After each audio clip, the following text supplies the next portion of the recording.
What's up guys, Jordan here from Team Eternal Hope, bringing you my Luard Shadow Paladin deck profile.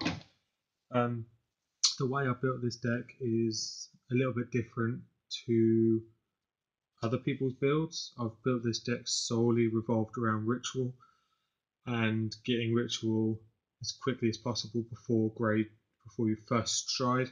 So there's a lot of draw power in this deck. There's very little grade 3s.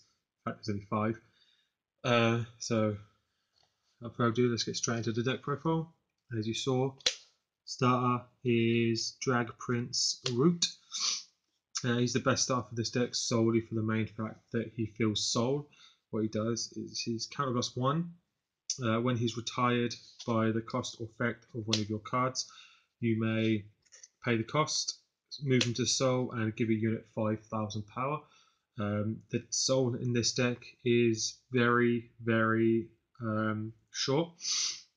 There are a couple of cards in this deck that you need soul for, such as your Drag Driver Luard, your Spectral Blaster Diablo, and your what's it called? Blackwing Swordbreaker. So having him is essential. The Counterblast isn't a problem because you have the Abyssal Owls to get rid of, to countercharge any counterblast you may use for Luard's skill or any other counterblast you need. So yeah, he's the best starter for this deck solely for the fact that he feels soul. So next up for the grade 3s, we have the obvious 4 Dragheart Luard. He's the heart and soul of the deck, as you can see. SP. I was lucky enough, me and a couple of friends from the team got a case and were lucky enough to pull an SP pack. So anyway, what he does is Ritual 3. If you don't know what Ritual is Shadow Paladin's keyword introduced in TD10, Ritual of Dragon Sorcery, and they're supported in Divine Dragon Cable, which is GBT-09, and later to have more support in GBT-10. It's active if you have 3 or more grade 1s in your drop zone. And so he's Ritual 3, return 2 normal units from your drop zone to the bottom of your deck in any order, and until the end of that turn you can pay this. You don't have to pay the cost for stride, so you can put 2 and stride without having to discard a card. And then on stride, counterblast 1, retire a unit, so retire your Root, retire a grade 1 on the board if you have it to activate Ritual, and look through your deck for up to 2 grade 1 or less rear guards or units and call them to rear guard. So you can call any grade 1 or any grade 0 you want. So luckily this deck doesn't require having specific names, so you can just have anything, but he's too good. He's basically what Claret Sword should have been, but he's just 100 times better and he looks like insane. So plus his stride is ridiculous, but we'll get into that in a minute. As I said, only 5 grade 3s. The last of the grade 3s is Knight of Serial Blade Diriamad, whatever. My friend told me I should play was it Death Spray Dragon? I personally prefer him solely for the fact that Death Spray uses Counterblast. He doesn't. I mean, like I said at the beginning, Counterblast isn't a problem, but I'd rather use it for more important things such as Luard. I mean, because there are times when you can find yourself running out of Counterblasts. So what he does is Ritual 3. When he attacks, retire one of your rear guards. He gains +3 counter to the end of that attack. And at the end of the attack, your opponent chooses one of his or her rear guards and retires it. So he's good to like empty your opponent's field if you're going for game with, say, Phantom Blaster Diablo, and they have 2 rear guards. Just swing with him, retire one of your guys. Say you have him in the right column, and you swing with the left-hand column, swing with him, retire one of the rear guards in the left-hand column, and then your opponent retires, and then you can attack with your Vanguard, and then they can only guard with G guards. So he's good for that. I mean, my friend was saying he's 10k, so if I am forced to ride him, I am losing out on +1k power, but that's not really a problem. He's a good card. Onto grade 2s. we have 4 Mufasa. You have to run 4. You can't not run 4. You have to run 4. She's so good not to run 4. What she does is Ritual 3, when she attacks a Vanguard, she gains plus 5,000 power. On hit, counterblast 1, and call a grade 1 from your deck to rearguard. The on hit skill is just an added bonus. The plus 5k is really good. You mainly use her for her other skill, which is Generation Break 1. When she's in the drop zone, she counts as a grade 1. So she helps with your rituals on first stride. It's basically if you discard her, and as soon as you hit GB1, that's 1 grade 1 you have in your bin. If you have another one in there, that's 2 off straight off of GB1. And plus, you know, she helps hit big numbers by herself. If you have, say, 7k booster behind her, that's a 20k boost. That's a 20k, no, sorry, 21k Vanguard, 21k attack right there.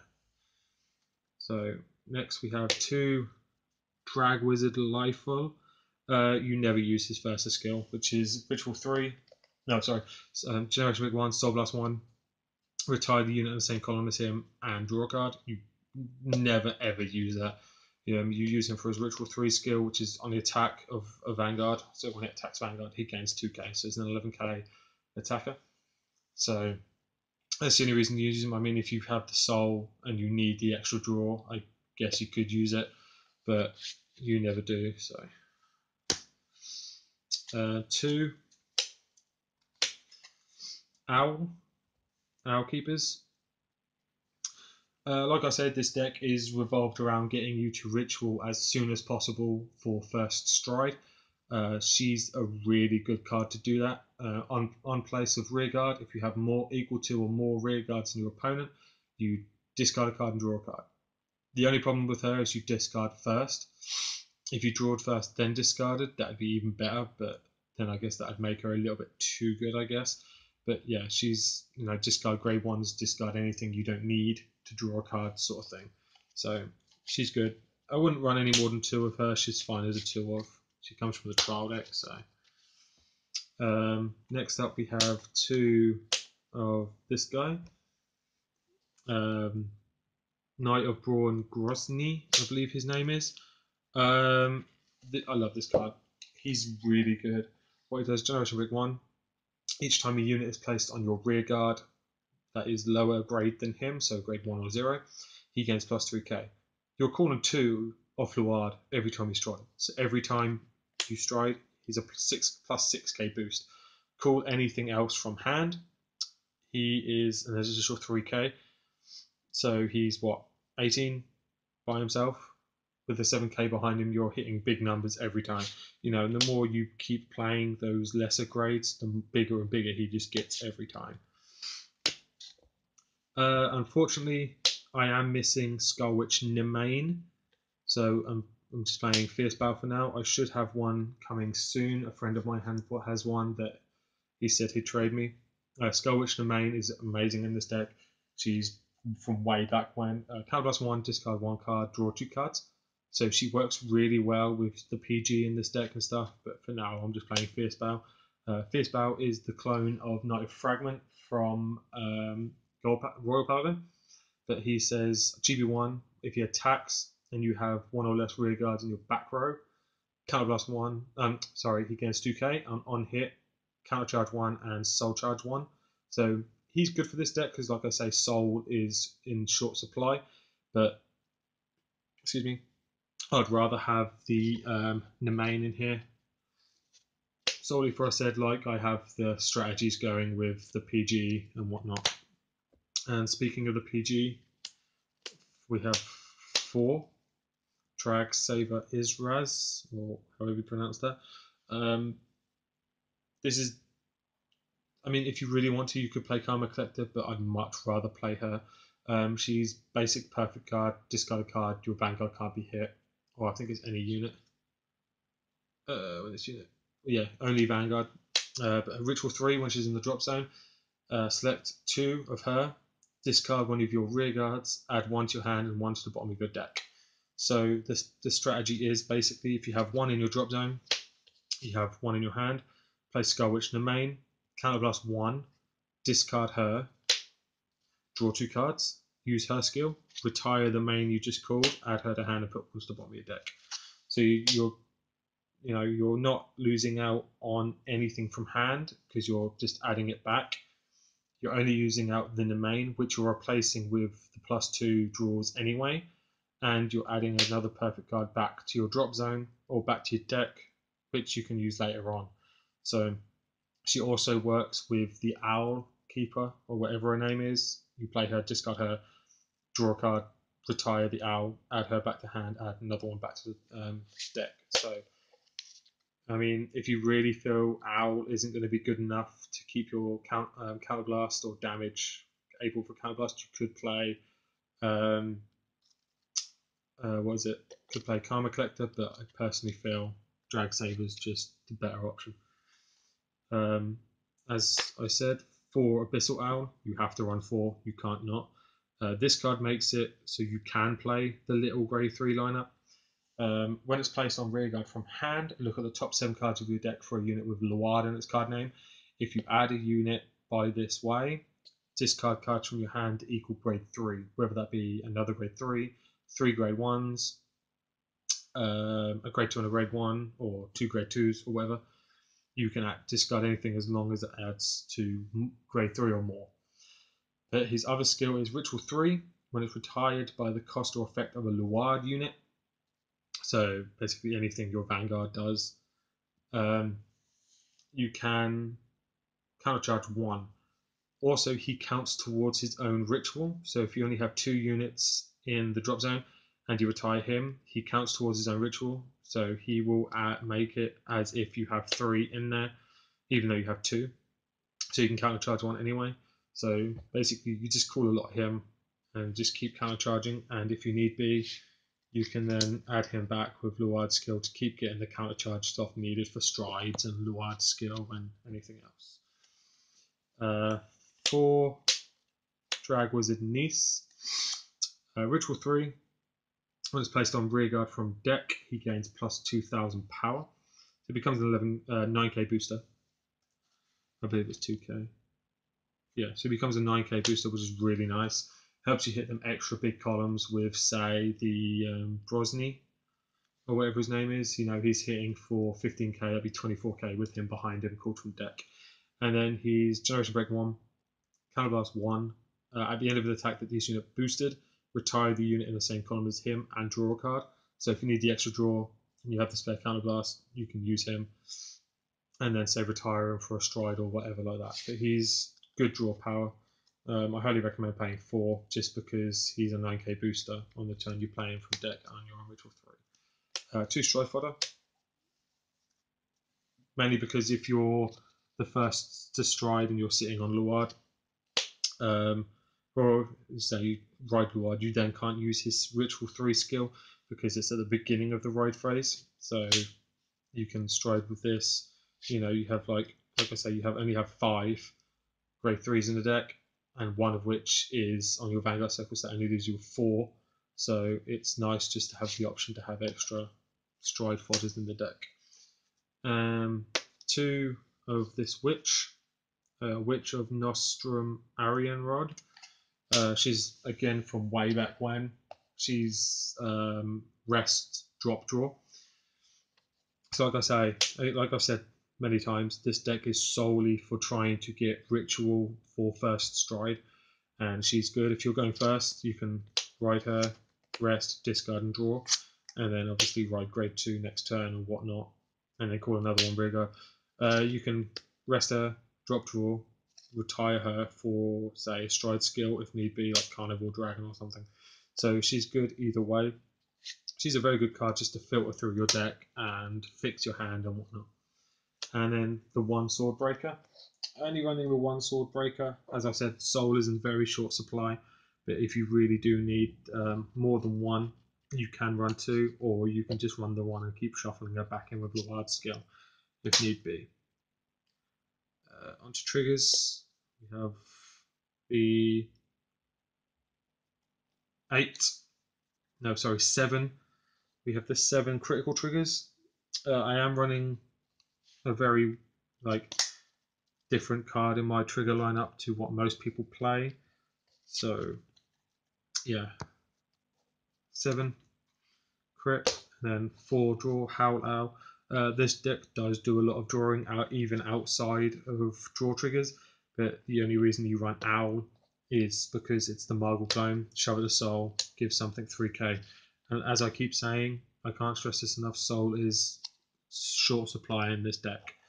So, and then my tech, the one of Stand Trigger. This stand trigger has helped me win many games. It's Generation Break 1. When you're paying the cost for retire, he counts as 2. So, and when he's retired for the cost or effect of a unit, shuffle himself back into the deck. The only problem is, I mean, you could run Promising like David if you want, which is the start that counts as 2, that he doesn't add himself to Soul like Root does. Yeah, he's a trigger, so you can't shuffle him back into your deck like you could with David. So there's many different ways you could go about it. But the reason I like him is because he's a grade 0. So you can call him off Luard and he shuffles himself back into the deck. So it's a constant double retire you can call. I mean, if you really want to, you could replace a grade 1 with David and run Root and David. Or if you feel your Soul is going to be easy enough to come by, you could replace Root with David. It's entirely up to you, but I like just playing the one of. I am tempted to bump him up to 2, but you know, I'm still in the testing phase. I may take him out completely, I don't know yet, but for now I'm giving him a try as a one of. He's very good, I recommend trying him out.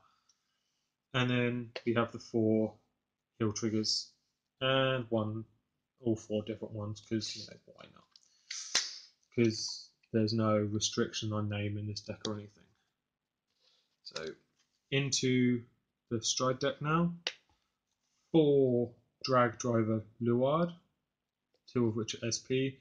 Again, like I said, we got a case plus 1 SP pack, and luckily enough to pull a second SP out of the cases. This card is insane. Ritual 3, Soul Blast 1. When placed on Vanguard, you may pay the cost. If you do, flip a face down card and your G-Zone face up. Search your deck for grade 1s equal to the number or equal to or up to the number of face up drag drivers you have in your G-Zone and call them. Each grade 1 called with this effect gains plus 1000 power for each grade 1 in your drop zone. So if you have 10 grade 1s in your drop zone, each rear guard called with this guy is gaining 10k. The best thing is he's on Stride, so if you stride him, use his skill to call, say, 2 guys. They each gain power. You can then use Dragheart's skill to retire one of these, and then call another 2 guys. It's a nice way to build board and whatnot, such as things like that. So he helps hit big numbers. You know, if you call something behind him, he's 36k by himself. If you're calling, say, a Drag Wizard Niece, that's another 19k boost. He's attacking for, was it 45k, you know, which is just a big number. So this deck likes to hit big numbers, which is really nice. Next up we have 1 Aurogeyser Doomed and 1 Aurogeyser Dragon. I'm not really going to explain what Aurogeyser Dragon does because you don't use him for Stride. Aurogeyser Doomed is amazingly your first Stride, and he's the reason I run the stand in here. Count plus 1, flip a copy of Aurogeyser face up and choose 3 rear guards and retire. Reveal the top 2 cards of your deck for any grade 1 or less revealed. Retire one of your opponent's rear guards. Any cards revealed with this effect goes to your hand. He does have another skill, which is if you have 3 of these face up, he gains a critical, but as you can see, I'm only playing the 1. I might bump this up to 3 once the Revival Collection comes out, but I'm not sure yet. I'll see how it goes. But like I said, I'm still in testing, so any changes I make, I'll bring to you guys at a later date. So he's in there. He mainly uses first Stride to get you to Generation Break 2 as quickly as possible. Next we have 4 Phantom Blaster Diablo. It's from the trial deck, from the legend deck. Unfortunately, I only have common ones. I really want hollow ones. He does counterblast 1, flip a copy of himself face up, he gets plus 10k and a crit. When he attacks, retire 3 rearguards. Your opponent then has to select 2 rearguards and retire them if they wish to guard. If not, obviously they can't guard and they're taking a 36k and double crit attack to their vanguard, which can be devastating, which is another reason I played Duramad, or the set backup grade 3 I have other than Luard. So this is your main finisher in here. You know, I find myself going in here more than I do Luard. Luard's just in there to build a board. He's in here to be your main finisher. That's how I see it anyway. Like I said, 1 Spectral Blaster Diablo. Soul Blast 1, retire a rearguard. He's, again, the reason I play the stand trigger and his Soul Blast, so you need to be careful on that. Soul Blast 1, retire a rearguard, flip a face down card face up in your G zone, so you flip a Luard. Generation Rank 3, Caliblast 2, choose 2 rearguards and retire, so you retire your standard, then shuffles itself back into the deck. When he, at the end of the turn that he attacked, or the end of the battle that he attacked, you may pay the cost if you do stand him, and he loses 2 drive. So he goes from triple drive to 1 drive, but that's not a problem. It's a restanding Vanguard for Shadow Paladin, which is really nice. I mean, I know they have other ones, but he's a stride, and a restanding stride, no matter what clan or what form it's in, is nice. So, but then the 1 Carnivore Dragon, it comes from the trial deck. It's really good. Retire 1 of your rearguards. Your opponent then selects 2 rearguards and retires them. They have to retire 2. If they 2 are not retired, then you give up to 3 units in your front row 4k. If they have 1 rearguard, that retires. Because they haven't retired 2, you still give 3 units 4k. The 3 units doesn't have to be 4, 4, 4. You can give 8, 4, or all 12 here, sort of thing. You don't have to go 4, 4, 4. You can spread the 3 across. You can give them all to Vanguard if you really want to. But it's nice because I was playing a game with a friend before Set 9 came out. I was playing 2 of this guy against Great Nature, and he was playing Sleepy Tapir, and he had 1 other rearguard on the board. Because Sleepy Tapir has resist, he couldn't retire it, so he had to retire the back row, leaving Sleepy Tapir on the board. Because he only retired 1, I get to give my units 4k and won me the game. So it's a very nice card as a one-off. You know, you could play 2 if you really wanted to. On to G units, or G guard. Sorry, I play 3 Plotmaker Dragon. Plotmaker Dragon is insane. Ritual 3, not even Generation Break or anything like that. It's just Ritual 3, gain 10k.